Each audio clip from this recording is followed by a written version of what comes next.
QThread.isFinished returns false in slot connected to finished signal.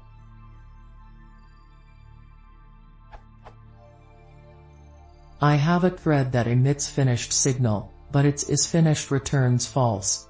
Why is that? How to know when isFinished will start to return true?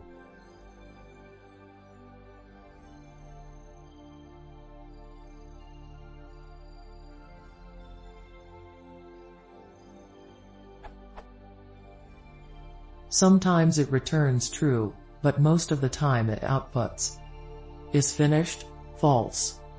Answer in another so question thread emits finished signal but isRunning returns true and isFinished returns false, suggests that it should be like this.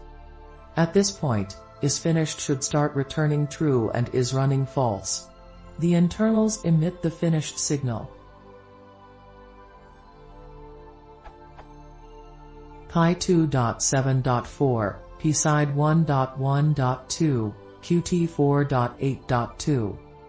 Also tested with Piped 4.